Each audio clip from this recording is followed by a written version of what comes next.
Assalamu alaikum wa rahmatullahi wa barakatuh. Hello everyone, welcome back to English with Sosman. This is an integrated course for beginners. So is what we have intended for the whole beginners or everyone who is going to benefit by.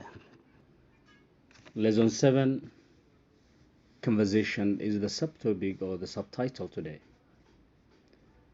Peace of Allah be upon you.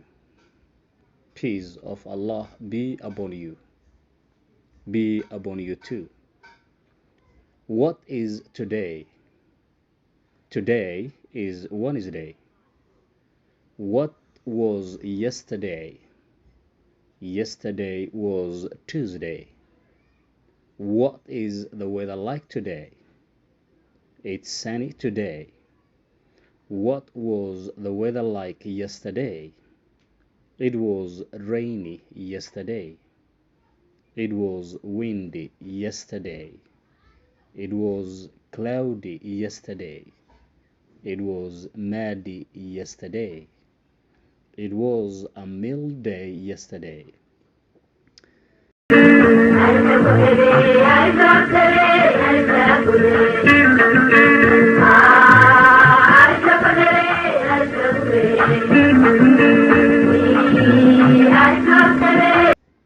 Well, lesson 7 cashirkii toddobaad conversation wada sheekaysi between two persons oo ka dhexeeya laba qofood. A iyo B baan usii kala qaaday. Peace of Allah be upon you. Nabadgelyada alle ama eebe korkaada Allah ka yeelo ama korkiina Allah ka yeelo.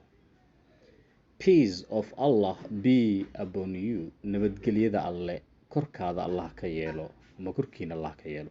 Assalamu alaikum. Be upon you too. Sidoo kale korkaaga Allah ka yeelo ama korkiina Allah ka yeelo. What is today? Maanta waa ayaantee ama maanta waa ayaanma. Today, maanta is Wednesday, waa arbaco. Today, maanta is Wednesday, maanta waa arbaco. What was yesterday? Shalay maxay ahayd? What was yesterday? Shalay maxay ahayd?